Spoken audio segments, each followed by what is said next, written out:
आज के इस वन शॉट लेक्चर में हम पढ़ने वाले हैं क्लास 9th का चैप्टर नंबर फर्स्ट, जो कि है हमारा मैटर इन अवर सराउंडिंग। इस चैप्टर को हम वन शॉट में तो समझेंगे, इसके साथ इसके क्वेश्चंस भी ट्राई करेंगे और एक्सपेरिमेंट्स को भी देखेंगे। अगर दोस्तों आप मेरे बारे में नहीं जानते तो मैं हूं जयपाल सिंह और मैं कक्षा 9th में जवाहर नवोदय विद्यालय में पढ़ता हूं। तो आइए स्टार्ट करते हैं हमारे टॉपिक नंबर फर्स्ट से, इंट्रोडक्शन टू मैटर्स। तो मैटर ये है क्या? चैप्टर में अभी है matter in our surrounding. Surrounding के मतलब कि हमारा आसपास, हमारा वातावरण में मैटर है। हमारी सराउंडिंग में मतलब कि चेयर हो गई है, ये मार्कर हो गया है, मैं हो गया हूँ, ये सब चीज़ किससे मिलकर बनी है? ये सब चीज़ मैटर से मिलकर बनी है। पूरे यूनिवर्स में हर एक चीज़ हमारी मैटर से मिलकर बनी है। आप कोई भी चीज़ को ले लीजिए, दरवाजे को ले लीजिए, खिड़कियों को ले लीजिए, चेयर्स को ले लीजिए, पेन ले लीजिए, पेंसिल ले लीजिए, आप जिस फ़ोन या टैबलेट या पीसी या कंप्यूटर या लैपटॉप में आप इस वीडियो को वॉच कर रहे हो, वो भी मैटर से मिलकर बनी हुई है। तो मैटर तो समझ में आ गया कि इसकी हर चीज़ मैटर से बनी हुई है। अब इस मैटर की साइंस में डेफिनेशन क्या होती है? What is a definition of a matter? तो इसमें मैटर की डेफिनेशन होती है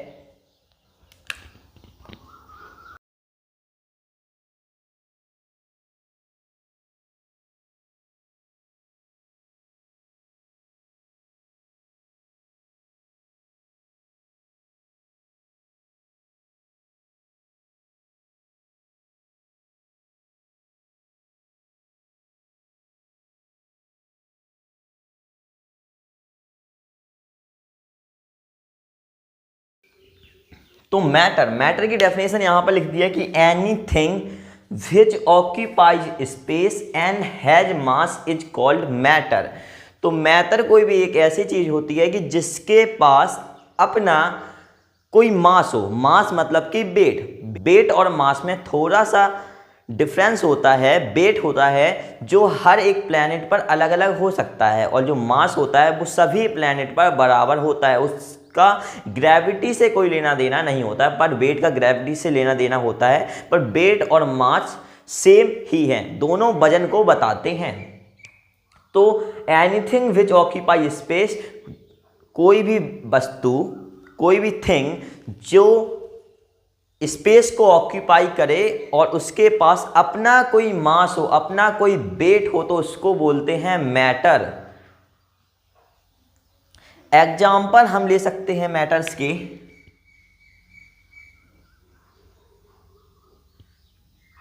चेयर हो गया, पेन हो गया, एयर हो गई, वाटर हो गया, ये सभी चीज हमारे मैटर के एग्जाम्पल्स हैं। चलिए मैटर समझ में आ गया, मैटर की डेफिनेशन भी समझ में आ गई कि कोई भी चीज, कोई भी वस्तु जिसका खुद का मास हो और स्पेस ऑक्यूपाई कर रही हो, मतलब कि जगह घेरे हो, जगह ले रही हो, उसको कहते हैं हम मैटर। जैसे चेयर को रख दें तो चेयर भी जगह लेती है, पेन को रख दें पेन भी जगह लेता है, एयर भी जगह लेती है। इसका भी एक्सपेरिमेंट कर कर मैं आपको बता दूंगा। और वाटर भी हमारी जगह लेती है। मैटर समझ में आ गया क्या होता है। मैटर समझ जाने के बाद, अभी तो ये छोटा सा टॉपिक है मैटर, अब मैटर के और गहराइयों में जाएंगे कि समझेंगे क्या क्या प्रॉपर्टीज, क्या क्या कैरेक्टरिस्टिक होते हैं मैटर के। तो चलिए समझते हैं मैटर का की क्या पहचान होती है मैटर की। तो कोई भी मैटर है वो बना होता है छोटे छोटे से टिनी पार्टिकल से, छोटे छोटे टिनी पार्टिकल से हमारा मैटर बना होता है। तो पहली प्रॉपर्टी तो यही हो गई कि matter is made up of tiny particles. अब पढ़ेंगे यहां पर इनकी प्रॉपर्टीज।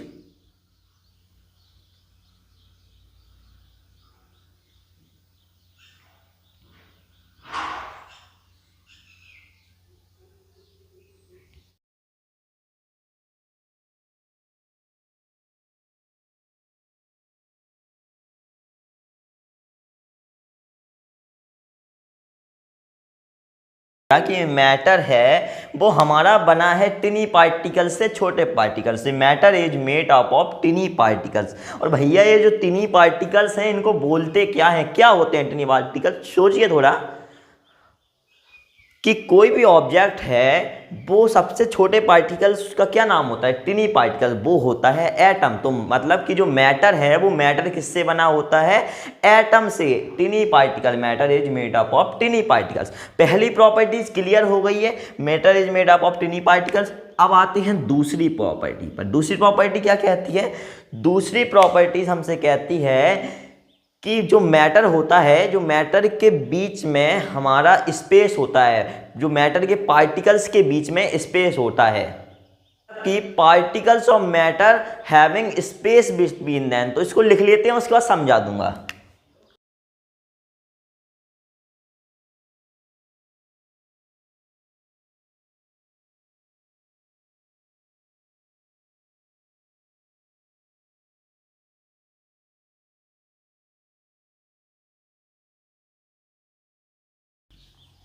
तो पार्टिकल्स ऑफ मैटर होते हैं, उनके बीच में स्पेस होती है, जगह होती है। कैसे जगह होती है? तो जैसे मैं आपको समझाऊं कि सॉलिड, लिक्विड और गैस होता है। सॉलिड और लिक्विड और गैस का एक बार डायग्राम बनाकर समझा देता हूं। जैसे सॉलिड है, सॉलिड है, सॉलिड का डायग्राम कुछ इस प्रकार से है कि सॉलिड को जब हमने जूम आउट किया तो हमें दिखा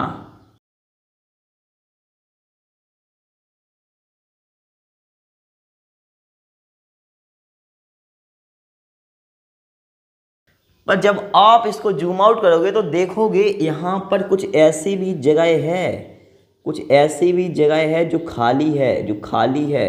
और जो खाली है उसी का मतलब है कि particles of matter having space between them, इसके बीच में स्पेस है, जगह है। जैसे लिक्विड का डायग्राम कुछ इस तरह होता है कि लिक्विड का डायग्राम होता है,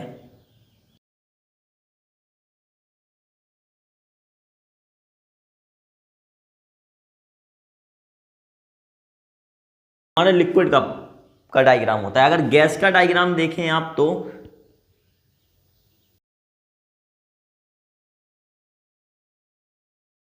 कुछ इस प्रकार होता है कि इनके जो सर्कल बनाए हैं वो पार्टिकल्स हैं इनके, और जो बीच में जो जगह है जो वह जगह है, जो गैप है इनके पार्टिकल्स के बीच में स्पेस होता है, कुछ जगह होती है। तो यही हमारी दूसरी प्रॉपर्टीज है, particles of matter having space between them. Property number second clear. अब देखते हैं प्रॉपर्टी नंबर थर्ड हमसे क्या बोलती है।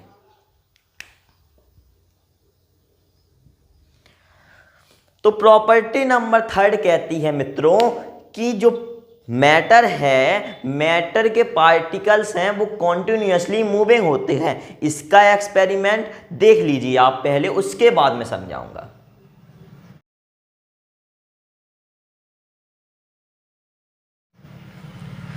तो एक्सपेरिमेंट में क्या किया है, एक गिलास लिया। जब गिलास के अंदर हमने इंक को डाला, गिलास के अंदर हमने इंक को डाला तो हमें क्या दिखा कि इंक उसके गिलास के अंदर स्प्रेड करने लगी, फैलने लगी। फैलने लगी मतलब कि particles of matter continuously moving. जो मैटर के पार्टिकल्स होते हैं, इंक है, इंक भी तो एक मैटर है, मैटर है, तो मैटर के इंक का जो पार्टिकल्स हैं वो हमारा कॉन्टिन्यूसली मूव कर रहा है, मूव करने लगा पानी में जाते ही। तो particles of matter having continuously moving, यही है हमारी प्रॉपर्टी नंबर थर्ड।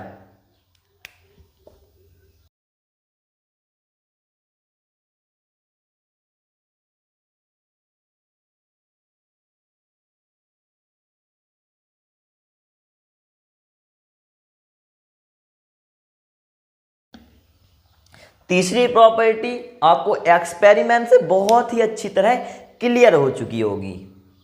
अब देखते हैं हमारी लास्ट प्रॉपर्टी जो है प्रॉपर्टी नंबर फोर की प्रॉपर्टी है particles of matter attract each other. सबसे पहले लिख लेते हैं, उसके बाद समझा दूंगा मैं आपको। ये पार्टिकल्स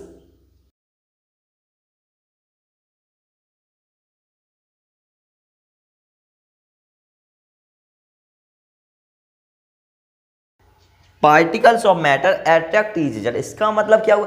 इसका मतलब मित्रों ये हुआ कि जो मैटर के पार्टिकल्स होते हैं ये देख लीजिए, ये मैटर्स के पार्टिकल्स होते हैं, ये एक दूसरे को अट्रैक्ट करते हैं। इसमें भी अट्रैक्ट कर रहे हैं, इसमें भी अट्रैक्ट कर रहे हैं। मतलब कि इनके पास क्या होता है? FOA। FOA क्या होता है? FOA होता है फोर्स ऑफ अट्रैक्शन। पार्टिकल्स के पास क्या होता है? फोर्स ऑफ अट्रैक्शन होता है। आप कहोगे प्रूव करके दिखाओ, मैं नहीं मानूंगा कि पार्टिकल्स अट्रैक्ट करते हैं। चलिए प्रूव कर देता हूं कि पार्टिकल्स ऑफ मैटर अट्रैक्ट करते हैं। तो सबसे पहले हम ले लेंगे एक बर्फ, तो यहां पर ले लिया हमने आइस, यहां पर ले लिया वाटर, चलिए वाटर ले लिया, और यहां पर ले लिया वाटर वेपर WV। तो सबसे पहले आप अपना हाथ लीजिए और वाटर वेपर में से निकालिए। चलिए निकालेंगे, तो निकाल लेते हैं बड़े ही आसानी से, कोई फोर्स नहीं लगानी पड़ती है। तो बड़े ही आसानी से वाटर वेपर में से हम अपना हाथ बड़े ही आसानी से निकाल लेते हैं। पर वाटर की बात आई तो वाटर के अंदर पार्टिकल्स में फोर्स ऑफ अट्रैक्शन होती है, पर एक मॉडरेट अमाउंट में होती है। मॉडरेट अमाउंट में होती है मतलब कि वाटर वेपर से थोड़ी सी ज़्यादा होती है। क्या होती है? Force of attraction. अगर वाटर में बचपन में हम क्या करते थे? पानी लेते थे और पानी में हाथ को ऐसे घुमाते थे, हाथ घुमाते थे, पर थोड़ा सा हमें फोर्स वहाँ पर लगाना पड़ता था, थोड़ा सा फोर्स लगाना पड़ता था, पर पानी को हम घुमा लेते थे आसानी से। पर अगर बात करें आइस की, अब कर दिखाओ, अब अपना हाथ घुमा कर दिखाओ आइस के अंदर। तो अब आप ये नहीं कर सकते, क्योंकि आइस के पार्टिकल्स के अंदर फोर्स ऑफ अट्रैक्शन बहुत ही ज़्यादा है। क्या? फोर्स ऑफ अट्रैक्शन जो वाटर में है, जो वाटर में आइस से थोड़ी सी कम है और वाटर वेपर में ज़्यादा है। और वाटर वेपर में फोर्स ऑफ अट्रैक्शन बहुत ही कम है, मतलब कि नेग्लिजिबल अमाउंट में है। तो चारों प्रॉपर्टीज क्लियर हो गई हैं। Matter is made up of tiny particles. Second property है particles of matter having space between them. इनके बीच में स्पेस होता है, इसकी प्रॉपर्टीज, इसका एक्सपेरिमेंट आप देख लिया है, प्रूव कर दिया है। Particles of matter continuously moving. Matter के पार्टिकल्स हमारे कॉन्टिन्यूसली मूव करते हैं। और चौथा है जो particles of matter attract each other. Matter के पार्टिकल्स अट्रैक्ट करते हैं ईच अदर। ये वाले एक्सपेरिमेंट से ये भी क्लियर हो गया है। अभी वीडियो को छोड़कर मत चले जाना कि अभी तो पूरा चैप्टर बाकी है। अगर आप अभी से चले गए फिर आप बोलोगे समझ में नहीं आया। ये दोस्तों वीडियो आप देख लीजिए, पूरा वन शॉट देख लीजिए, एनसीईआरटी को पढ़ लीजिए। कोई भी एडिशनल बुक आपको पढ़ने की ज़रूरत नहीं है, ये मेरा आपसे वादा है। पर आप पूरे वीडियो को देखिए और साथ में कॉपी पेन लेकर जरूर बैठिए। नेक्स्ट टॉपिक है हमारा स्टेट्स ऑफ मैटर। मैटर को किन किन भागों में बांटा गया है, कहाँ कहाँ क्लासिफिकेशन ऑफ मैटर। तो मैटर को 3 स्टेट्स में पाया जाता है, 3 स्टेट्स में बांटा गया है। वो की है सॉलिड, लिक्विड और गैस। सॉलिड, लिक्विड और गैस। इनको सॉलिड को भी, लिक्विड को भी, गैस को भी अलग से फुल डिटेल में सीखने वाले हैं। तो अभी तक अगर आपने वीडियो को लाइक नहीं किया, वीडियो को लाइक कर दीजिए, चैनल को सब्सक्राइब कर दीजिए। अब दोस्तों हम पढ़ते हैं सॉलिड के बारे में। अब सॉलिड क्या है? सॉलिड है मैटर हैविंग फिक्स शेप। कोई भी मैटर हो जिसकी फिक्स शेप हो एंड वॉल्यूम और फिक्स वॉल्यूम हो आर कंसीडर एज सॉलिड। वो सॉलिड के रूप में कंसीडर किया जाता है।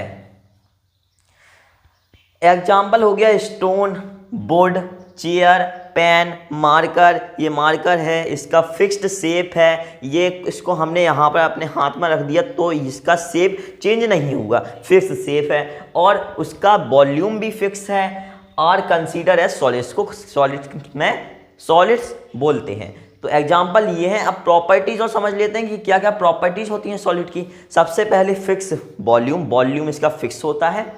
फिक्स्ड शेप, शेप इसका फिक्स होता है। कांट फ्लो, ये फ्लो नहीं करता है। जैसे एक बुक ले ली मैंने, यहां पर आपकी ही साइंस एनसीईआरटी ले ली है, तो यहां पर इस पर मैंने ऐसे मार्कर को रख दिया।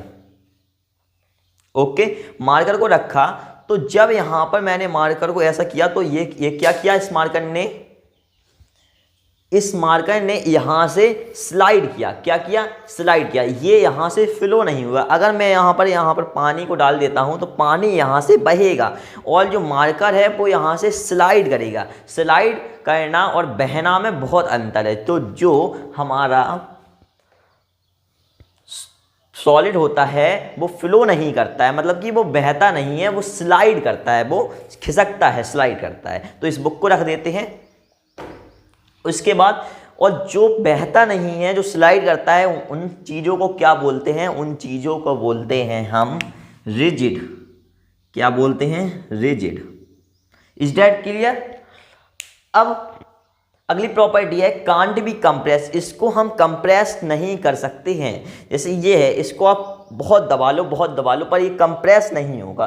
तो सॉलिड में ये प्रॉपर्टी होती है कि इनको हम कंप्रेस नहीं करते हैं। नेक्स्ट प्रॉपर्टी देख लेते हैं कि नेक्स्ट प्रॉपर्टी है कि हैज हाई डेंसिटी। इनकी जो डेंसिटी होती है वो हाई होती है।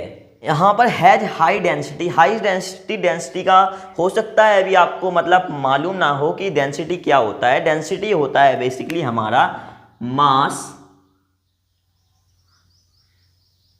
मास upon volume is equal to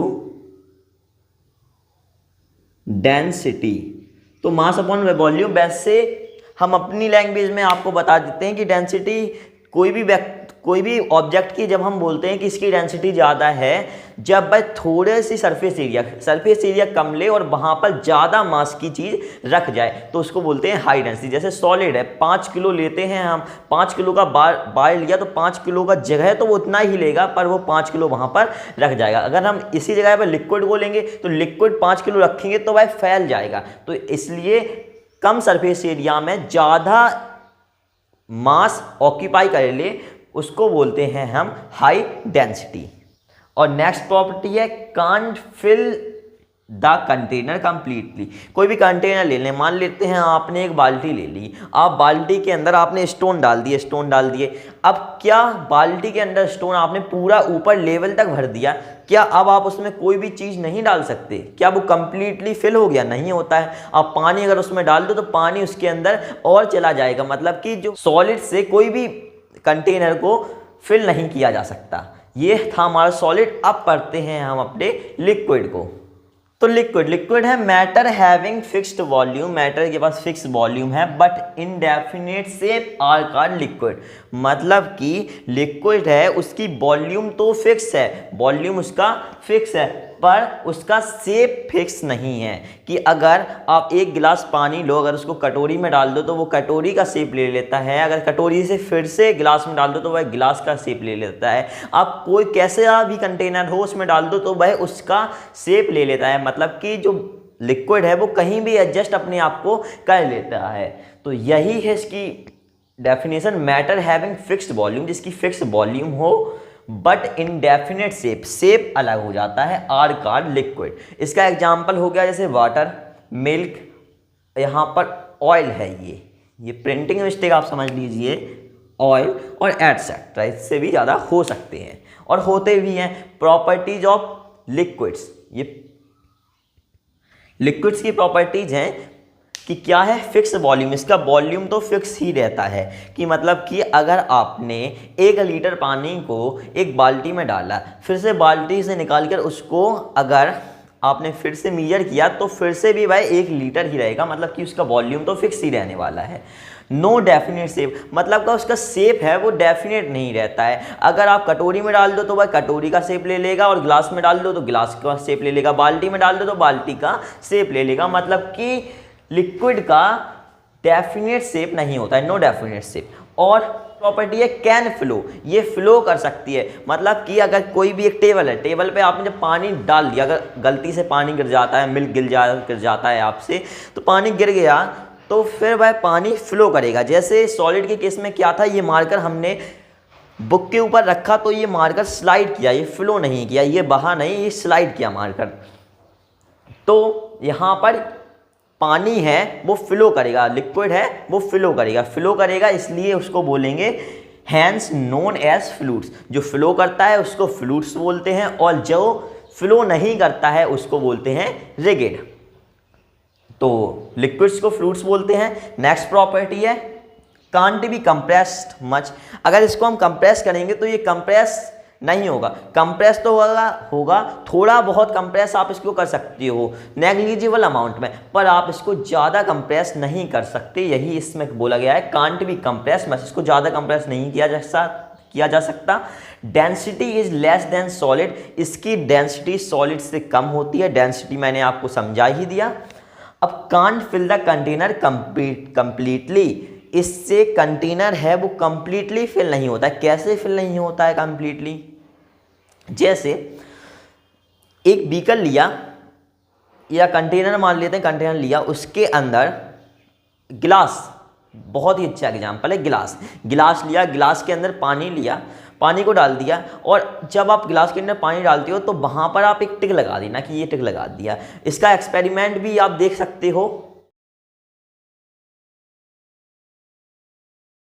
तो एक्सपेरिमेंट देखने के बाद आपको समझ में आ गया होगा कि यहाँ पर कंटेनर को कंप्लीटली फिल नहीं करता है। जब मैंने इसमें सॉल्ट को डिजोल्व किया, सॉल्ट या शुगर को डिजोल्व किया, तो क्या था, उसका जो मार्क है बस मार्क तक ही वाटर था, वाटर का लेवल, मार्क से ऊपर वाटर का लेवल नहीं हुआ। तो लिक्विड यही था, इसके एग्जांपल आ गए। डेफिनेशन ये है, प्रॉपर्टी ऑफ लिक्विड ये है। स्क्रीनशॉट लेना चाहते हो तो स्क्रीनशॉट ले सकते हो आप। अब हम समझते हैं गैस को। आखिरी स्टेट्स ऑफ मैटर है हमारा गैस। तो गैस बेसिकली क्या है, जैसे ऑक्सीजन हो गया और हाइड्रोजन गैस हो गई और हीलियम गैस हो गई, कार्बन डाइऑक्साइड गैस हो गई, तो इनको बोलते हैं हम गैस। वाटर वेपर हो गया तो इसको भी गैस ही बोलते हैं। इनकी डेफिनेशन क्या है? इसकी डेफिनेशन है मैटर हैविंग इंडेफिनिट शेप। इसका शेप इंडेफिनिट हो, मतलब कि शेप हमें पता नहीं है कि शेप उसका क्या है, स्क्वायर है, स्पेयर है, सिलेंड्रिकल शेप है, उनका शेप हमें पता नहीं है, इंडेफिनिट शेप है। एंड वॉल्यूम, शेप और वॉल्यूम दोनों इंडेफिनेट हैं, ना ही उनका हमें वॉल्यूम पता है कि भाई कितना वॉल्यूम कितनी जगह घेरे हुए हैं। आर कॉल्ड गैस, क्योंकि भाई कंप्रेस हो जाती हैं तो इतनी सी जगह में वह ज़्यादा जगह भी घेर सकते हैं, कम जगह भी घेर सकते हैं, क्योंकि गैस को कंप्रेस भी किया जा सकता है, इसलिए indefinite volume are called gas, उनसे गैस बोलते हैं। एग्जाम्पल आपके सामने है, ऑक्सीजन हो गया, कार्बन डाइऑक्साइड हो गया, हीलियम हो गया, एटसेट्रा। अब प्रॉपर्टीज ऑफ गैस में है हमारा, इनका वॉल्यूम फिक्स नहीं होता है, नो फिक्स्ड वॉल्यूम, ना ही इनका शेप फिक्स होता है, no fix shape. Can flow, ये फ्लो कर जाते हैं, हैंस नोन एज फ्लूइड्स, ये फ्लो कर जाते हैं तो इनको बोलते हैं फ्लूइड्स। फ्लो करना आप समझी गए, अभी तक सॉलिड लिक्विड में बताया था। सॉलिड में क्या था, वो फ्लो नहीं करते थे, वो करते थे क्या, स्लाइड करते थे, उनसे बोलते थे रिजिड। और लिक्विड में क्या पढ़ा हमने, वो फ्लो करते थे, उन्हें फ्लूइड्स बोलते थे। गैस में भी ये क्या करते हैं, ये फ्लो करते हैं, तो इनको भी हम फ्लूइड्स ही बोलते हैं। प्रॉपर्टीज ऑफ गैस में है कैन बी कंप्रेस्ड, ये कंप्रेस किया जा सकता है। क्या प्रॉपर्टी ऑफ गैस में कंप्रेस किया जा सकता है, इसका आप एक्सपेरिमेंट देख सकते हो। नेक्स्ट प्रॉपर्टी है लीस्ट डेंसिटी, इसकी डेंसिटी लीस्ट होती है, मतलब कि जो सरफेस एरिया ज़्यादा लेता है, ये कम सरफेस एरिया पर ज़्यादा अमाउंट ऑफ मास वहाँ पर कवर नहीं करता है, जैसे सॉलिड और लिक्विड के केस में कुछ करता था। अब can we fill the container completely, और ये जो गैस है वो कंटेनर को कंप्लीटली फिल कर देता है, पूरा ऊपर तक कंटेनर को फिल कर देता है। नेक्स्ट टॉपिक स्टार्ट करने से पहले थोड़े से क्वेश्चन ट्राई कर लेते हैं, क्योंकि एग्जाम में तो क्वेश्चन ही आने हैं। तो क्रिटिकल थिंकिंग क्वेश्चन है, बहुत ही अच्छे क्वेश्चंस में हमने लिए हैं आपके लिए। पहला क्वेश्चन है what about a rubber band, जो रबर बैंड होती है उस वो क्या है, what about a rubber band, rubber band के बारे में। Can it change its shape और ऑन स्ट्रेचिंग, जब हम रबर बैंड को स्ट्रेच करते हैं तो ये अपना शेप चेंज करता है। इज इट सॉलिड, क्या है, सॉलिड है। चलिए इसका भी जवाब देता हूँ।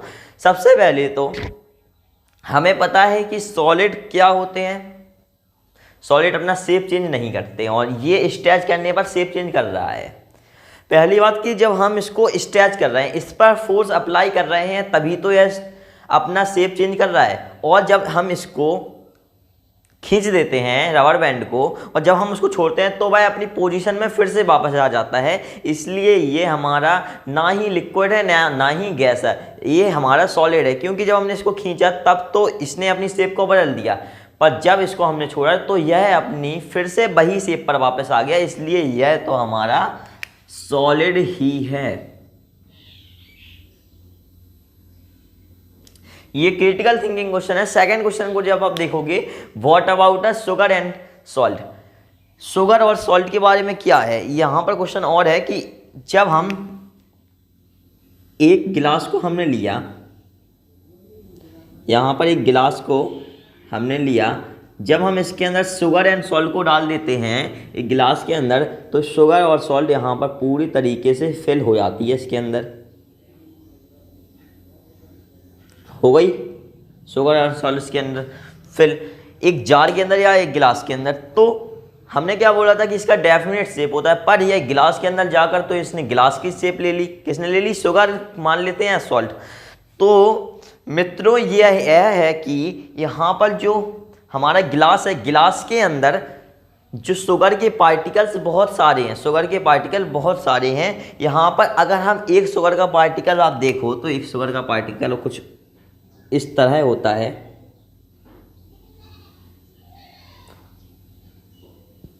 तो यह एक शुगर का पार्टिकल इस तरह होता है, तो यह तो हमारा सॉलिड है, इसने अपनी शेप चेंज नहीं की। अगर इसको बहुत सारे हम शुगर के पार्टिकल्स यहां पर लें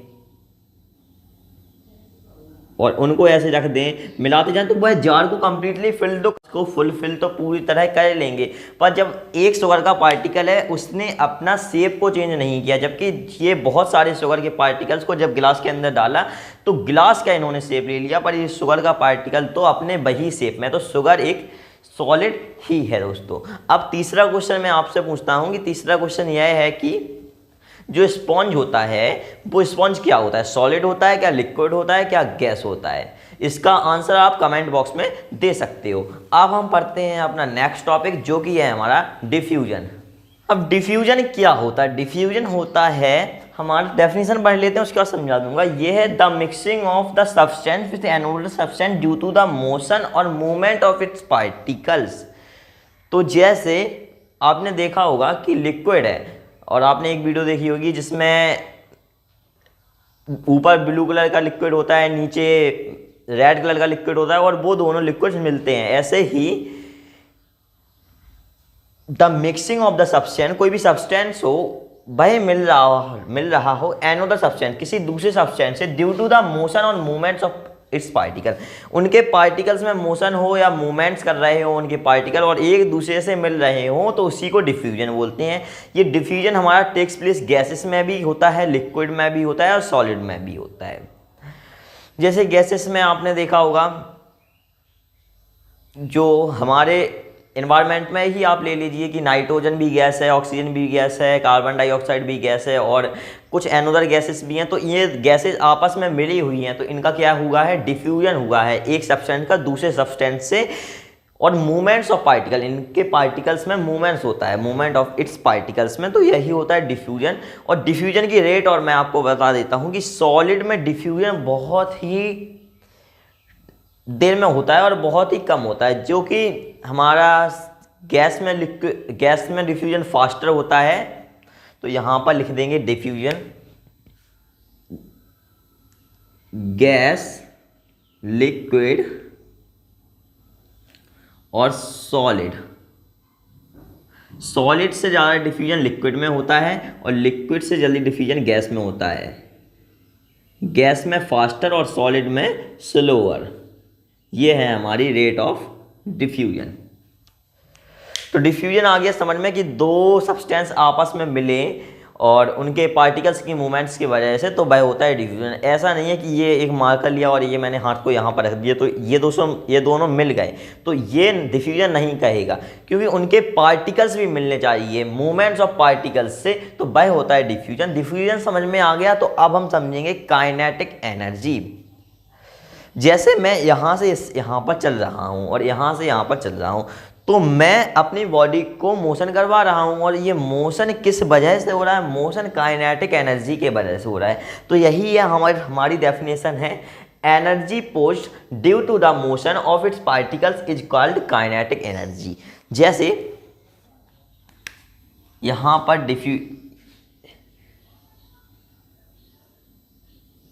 यहाँ पर वाटर है, इसके अंदर भी एक वाटर है।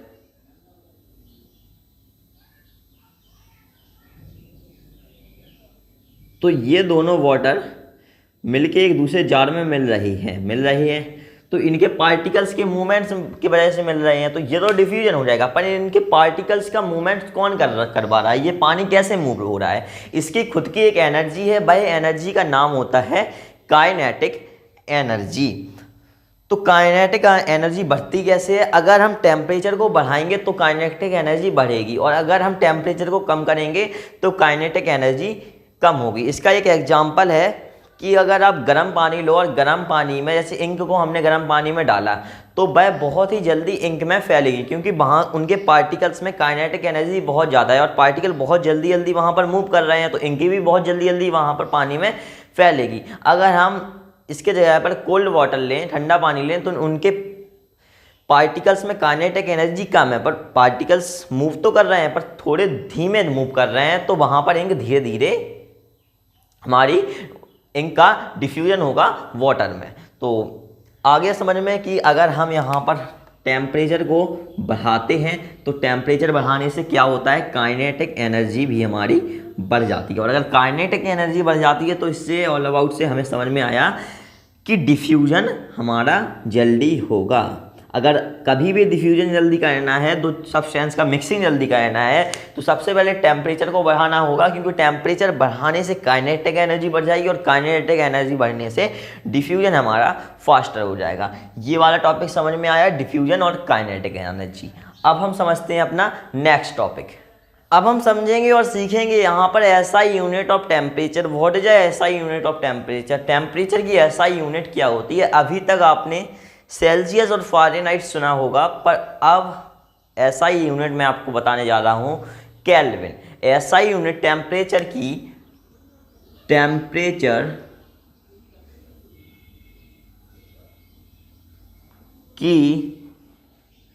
एसआई यूनिट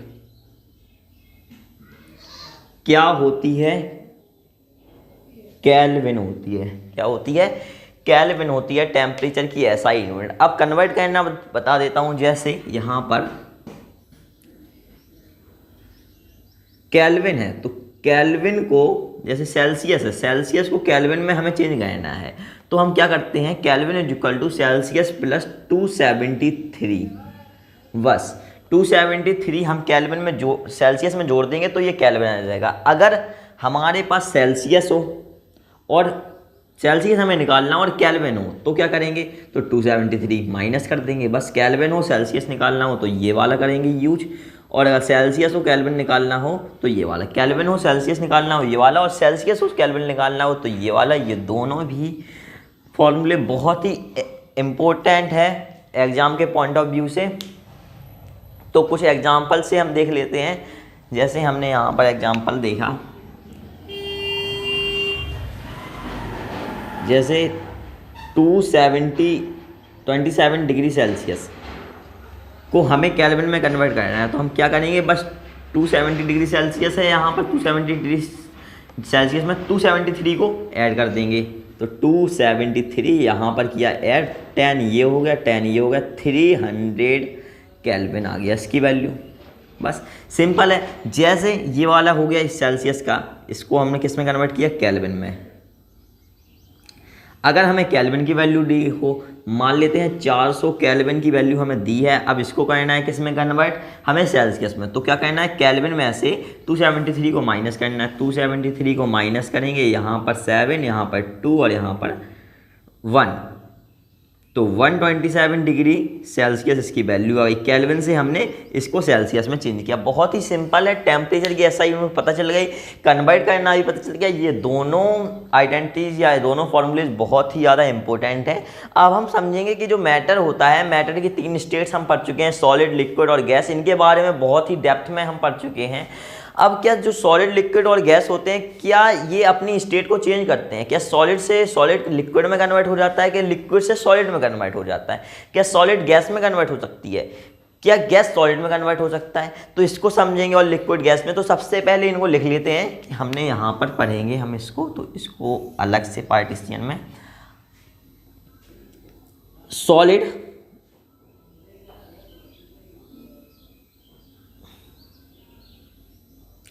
लिक्विड,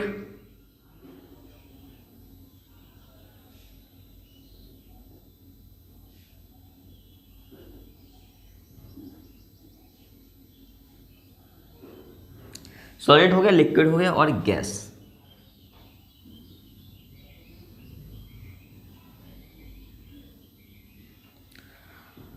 अब सॉलिड से क्या सॉलिड लिक्विड में कन्वर्ट हो सकता है? जैसे आइस, आइस है तो आइस हमारी सॉलिड होती है, पर वह मेल्ट होकर वाटर में कन्वर्ट हो जाती है, तो सॉलिड हमारा लिक्विड में कन्वर्ट ऑब्वियसली फ्रेंड हो जाता है। तो इसको क्या बोलते हैं, इस प्रक्रिया को क्या बोलते हैं? सॉलिड लिक्विड में कन्वर्ट हो जाता है तो इसको क्या बोलते हैं? तो इसको बोलते हैं हम फ्यूजन। इस प्रोसेस को फ्यूजन बोलते हैं। अब देखेंगे कि क्या लिक्विड गैस में कन्वर्ट होता है? तो लिक्विड है, जैसे पानी है, जब पानी को हम उबालते हैं 100 डिग्री सेल्सियस पर लाते हैं तो क्या होता है, जो पानी है वो पानी भाप बढ़कर वाटर वेपर बनकर हवा में उड़ने लगता है, तो लिक्विड हमारा गैस में कन्वर्ट होता है। तो इसको बोलते हैं, इस प्रोसेस को बोलते हैं वेपराइजेशन। तो वेपराइजेशन यहाँ पर लिख देंगे, वेपराइजेशन।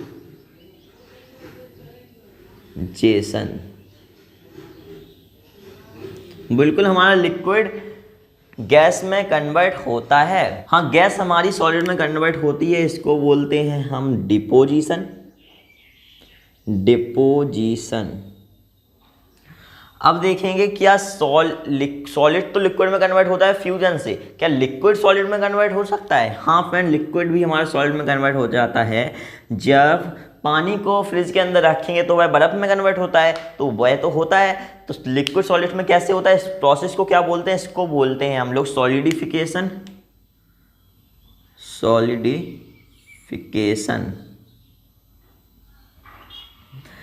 अब लिक्विड गैस में कन्वर्ट होता है वेपराइजेशन, पर गैस लिक्विड में कन्वर्ट होता है एस में। जब गैस को हम कंप्रेस करते जाएंगे तो वह लिक्विड में कन्वर्ट होता है। जैसे जो सिलेंडर होता है एलपीजी सिलेंडर, जब एलपीजी सिलेंडर में या सीएनजी सिलेंडर मान सकते हो आप, जब उसमें गैस भरी जाती है तो वह गैस भरी जाती है पर वह होती लिक्विड है, उसको कंप्रेस कर दिया जाता है, वह लिक्विड में हमारी कन्वर्ट हो जाती है। तो गैस लिक्विड में कन्वर्ट होती है, इसको बोलते हैं कंडेंसेशन। तो इसको यहाँ पर लिख देंगे कंडेंसेशन।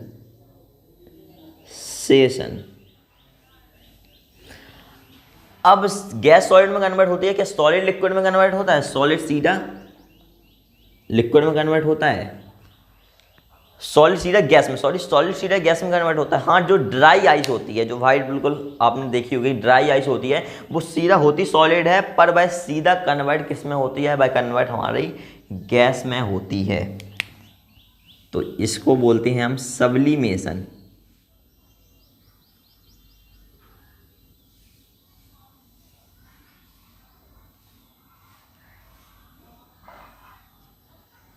तो ये हमारा क्लियर हो गया है। क्या क्लियर हो गया है हमारा? कि स्टेट्स ऑफ मैटर चेंज होते हैं, कैसे चेंज होते हैं, इसकी प्रोसेस भी क्लियर हो गई है। इसकी इमेज आपको एनसीईआरटी की बुक में भी दोस्तों मिल जाएगी। अब हम सीखते हैं अपना नेक्स्ट टॉपिक। अब एवापोरेशन क्या होता है? The process in which liquid change into vapour even below it's boiling points.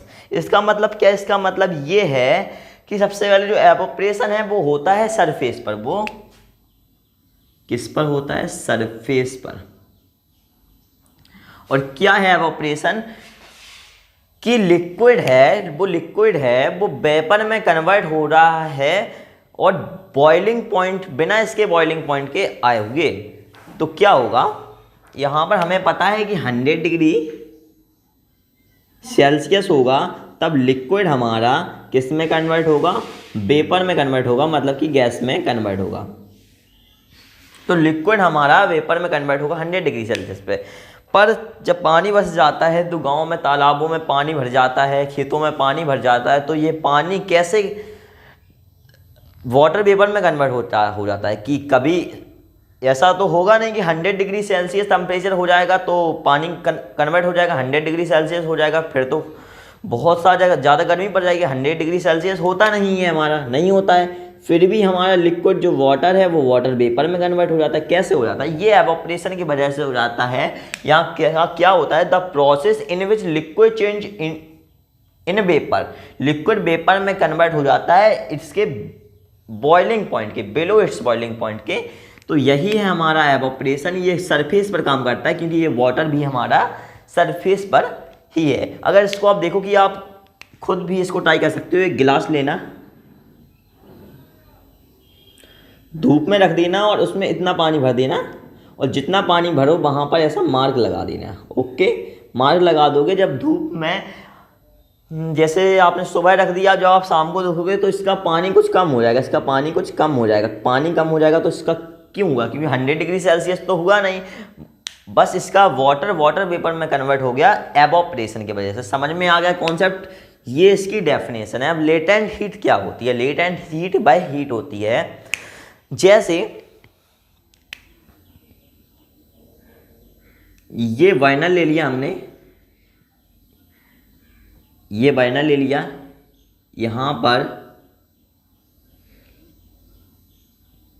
एक बीकर में हमने पानी ले लिया, इसमें पानी भर दिया। ओके, अब इस वाटर को यहाँ पर 100 डिग्री तक ये पहुँच गया, 100 डिग्री सेल्सियस तक ये पहुँच गया, फिर भी हम इसको, इस वाइनर को ऑफ नहीं कर रहे हैं और यहाँ पर आग जल रही है, इसको हीट मिल रही है, फिर भी इसकी हीट 100 डिग्री सेल्सियस से ज़्यादा जाती ही नहीं है। क्यों नहीं जाती है 100 डिग्री सेल्सियस से? यही होती है लेटेंट हीट। इसकी जो हम हीट दे रहे हैं वो अब कहाँ यूज हो रही है, कहाँ जा रही है? 100 डिग्री सेल्सियस तक तो पहुँच गया, पर यहाँ पर क्या बोला था मैंने पहले आपको कि जो मैटर होता है, मैटर के पार्टिकल्स में फोर्स ऑफ अट्रैक्शन होता है, वो जुड़े हुए होते हैं आपस में, तो उनकी फोर्स ऑफ अट्रैक्शन को तोड़ने में जो लेटेंट हीट यूज की जाती है, लेटेंट हीट किस में यूज की जाती है? फोर्स ऑफ अट्रैक्शन में, पार्टिकल्स के फोर्स ऑफ अट्रैक्शन में तोड़ने में। इसलिए इसका 100 डिग्री सेल्सियस से ऊपर टेम्परेचर नहीं जाता है और जो हम हीट दे रहे हैं वो पार्टिकल्स को तोड़ने में यूज होती है, जो लिक्विड से वाटर वेपर बन रहा है उसमें तोड़ने में यूज होती है। इसकी डेफिनेशन ये रही। हमारा पूरा चैप्टर क्लियर हो गया। आई होप फ्रेंड आपको पूरा चैप्टर समझ में आया हो। अगर वीडियो अच्छा लगा हो, वीडियो को लाइक कर दीजिए, अपने दोस्तों तक ये वीडियो शेयर कीजिए और अब हम मिलते हैं आपको अपने अगले वीडियो में।